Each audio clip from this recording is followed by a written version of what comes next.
Hey what's up guys, it's your boy Saki signing in. और finally वो दिन जिसका तुम बेसब्री से इंतजार कर रहे थे वो फाइनली अब आ चुका है। लेकिन होल्ड ऑन, हमें बहना नहीं है भावनाओं में। खैर, तुम्हें पता है आज कौन सा दिन है? आज है 4 जुलाई और सेफ चैंपियनशिप का फाइनली हमारे दरवाजे पर है और 9th टाइटल है दांव पर सेफ चैंपियनशिप का। अब देखो, इंडियन टीम वर्सेस कुवैत, ये मैच ऑलरेडी ही बहुत ज़्यादा हाई टेम्पो वाला है।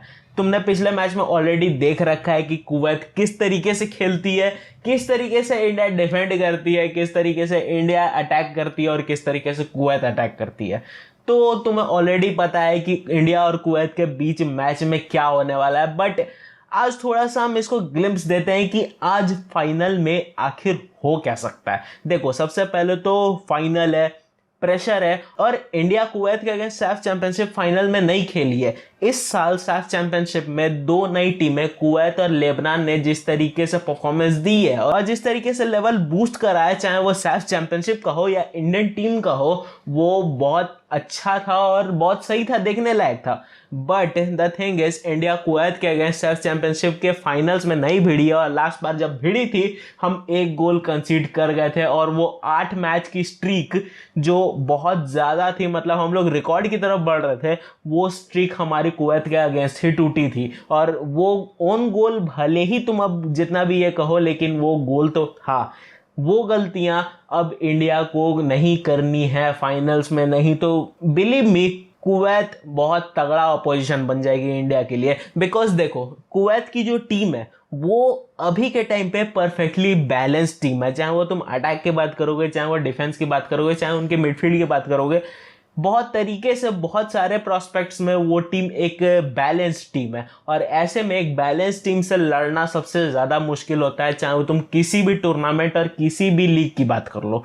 ऐसे में कुवैत को कम समझना अभी सबसे बड़ी गलती होगी। हाँ, इंडिया के पास एक अपर हैंड है कि हम लोग इंडिया में खेल रहे हैं, हमारी होम क्राउड है, हमारी होम क्राउड हमें सपोर्ट करेगी एंड हमारे पास वो मोमेंटम है कि हम लगातार जीत कर आ रहे हैं और बीच में हमने बस एक ड्रॉ खेला है। तो ये मोमेंटम हमारा साथ दे सकता है और हमारी होम क्राउड की जो एडवांटेज है वो हमें साथ दे सकती है। बट इसके अलावा बाकी जो फिजिकल एडवांटेज है, जो डायनेमिक्स की एडवांटेज है, वो डेफिनेटली कुवैत के पास ज़्यादा है और ये चीज़ इंडिया को कहीं ना कहीं थोड़ा सा तुम्हें दिखेगा कि पीछे धकेल सकती है। बट ऑल एंड ऑल अगर सारे प्रोस्पेक्ट्स को एक शब्द में कहा जाए तो ये मैच इंटरेस्टिंग होगा। और जिस तरीके का फाइनल मैं देखना चाहता हूं या तुम देखना चाहते हो या जितने भी इंडियन फैंस हैं वो देखना चाहते हैं, उस तरीके की फाइनल आज तुम्हें देखने को मिल सकती है। अब हो सकता है 0-0 की भी स्कोर लाइन रह जाए और लास्ट में फिर गेम पेनाल्टी शूटआउट में जाए, जैसा कि लेबनान के अगेंस्ट हुआ था।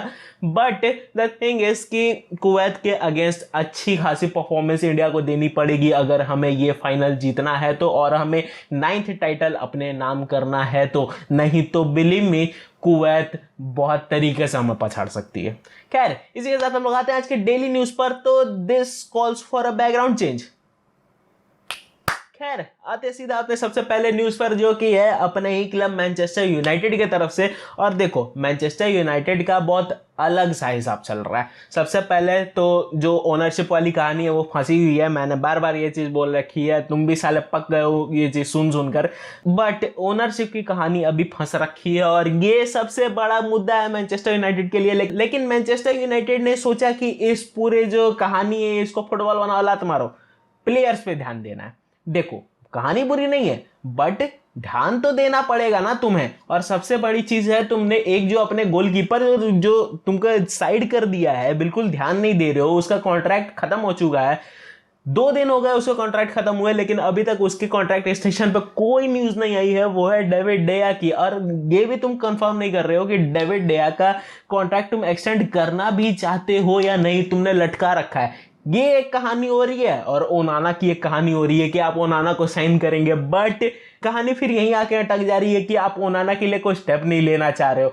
जैसे ही इंटर बोलती है ओनाना को साइन करना है नहीं करना है, इनको बोलते हैं कि हाँ रुक जाओ बाद में सोचेंगे। ये एस्पेक्ट कितना दूर तक काम करेगा ये मुझे तो नहीं समझ में आ रहा है। देखो ये जो पॉइंट ऑफ व्यू है ये मैनचेस्टर यूनाइटेड की कि अभी नहीं थोड़ा दिन रुक कर करते हैं, ये बहुत ज़्यादा दिक्कत दे देगी अगर हम लोग टारगेट प्लेयर्स की बात करें तो। और जो सबसे बड़ा जो टारगेट प्लेयर अभी मार्केट में है वो है सोफियान अमराबात। और देखो सोफियान अमराबात की कहानी बार्सिलोना से ऑलरेडी लिंक्ड है और बहुत समय से लिंक्ड है, बार्सिलोना पड़ी हुई है सोफियान अमराबात के पीछे। लेकिन कहानी यह है कि वो बंदा चाहता है कि ईपीएल में खेले और ईपीएल में मैनचेस्टर यूनाइटेड अभी उसके लिए सबसे बेस्ट ऑप्शन बन रही है। और मैनचेस्टर यूनाइटेड की अगर पर्सनल टर्म्स की बात करो सोफियान अमराबात के बात करने की, तो उन्होंने पर्सनल टर्म्स पे तो बात कर रखा है। और अगर तुम डील की बात करोगे तो 25 मिलियन में तुमको Sofyan Amrabat at this point मिल रहा है as a defender, hybrid defender.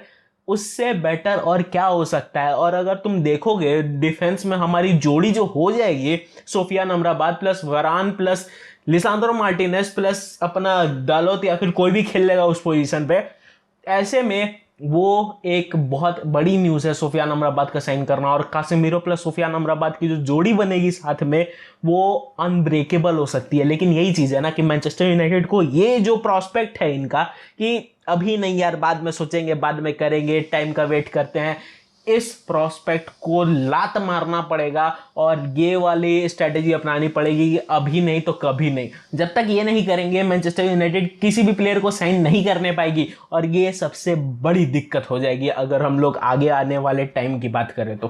खैर इसी के साथ हम लगाते हैं आज की सेकंड अपडेट पर, जो कि है पीएसजी को लेकर। और देखो पीएसजी से कंफ्यूज क्लब मैंने अपनी जिंदगी में नहीं देखा।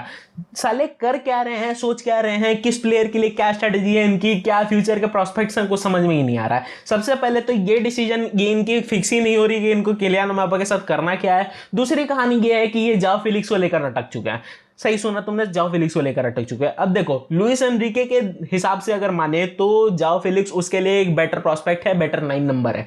9 नंबर ढूंढ रही है पीएसजी, बट जाओ फिलिक्स पर इसकी नजरें टिकी कैसे। तो ये जो कहानी है ये एक्चुअली स्पेनिश मीडिया की उड़ाई हुई है। अब उड़ाई हुई है मैंने बोला तो ये चीज तो तुम मान सकते हो कि धुआं है, तो धुआं है तो कहीं आग भी होगी तभी तो धुआं होगा।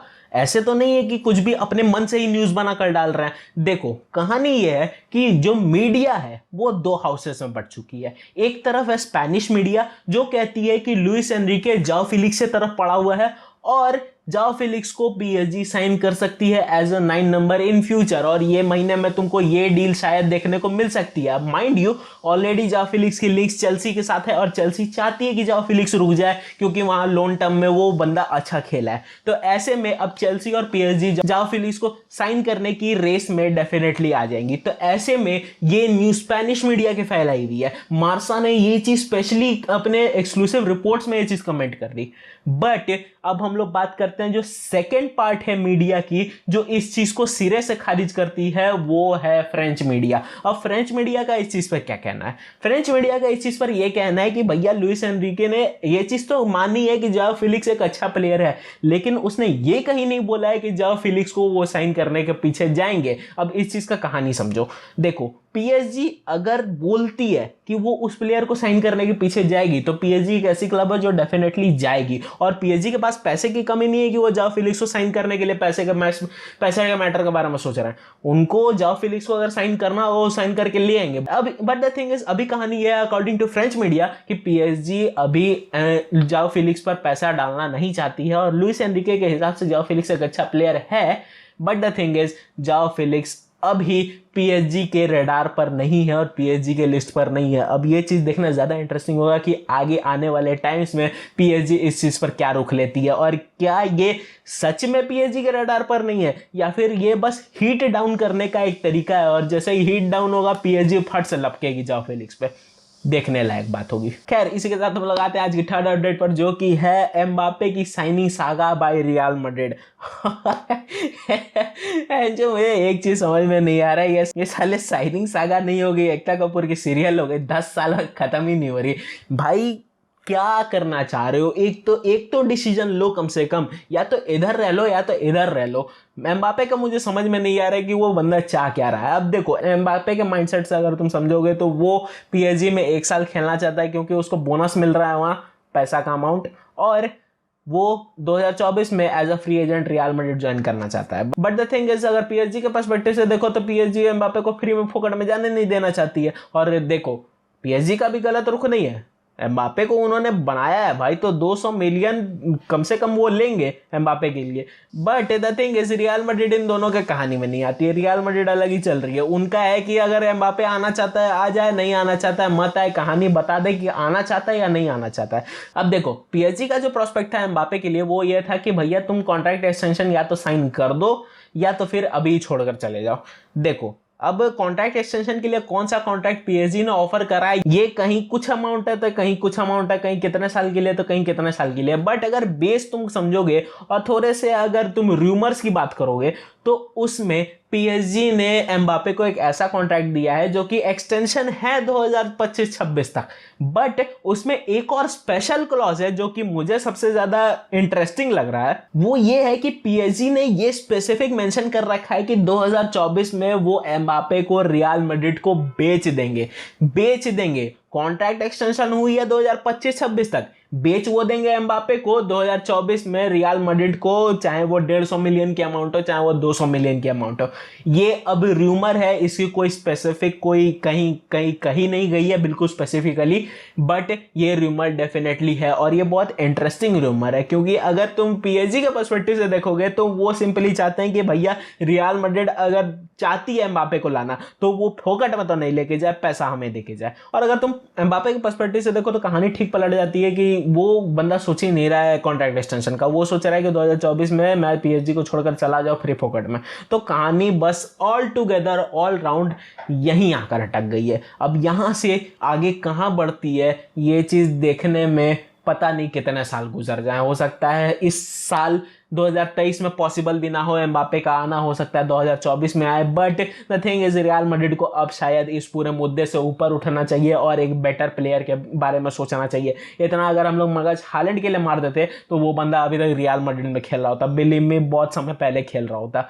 बट एम्बापे के पीछे इतना मगज मारना कहीं ना कहीं ये चीज दिखाता है कि हमें कितनी ज्यादा एम्बापे की रिक्वायरमेंट है। और देखो रियल मैड्रिड एक ऐसी क्लब है जो किसी एक प्लेयर पे फिक्सेटेड नहीं रहना चाहती है, और ऐसे में एम्बापे पर इतना ज्यादा फिक्सेटेड होना मेरा दिमाग खराब कर रहा है, चाहे वो किसी भी पर्सपेक्टिव से तुम देखो।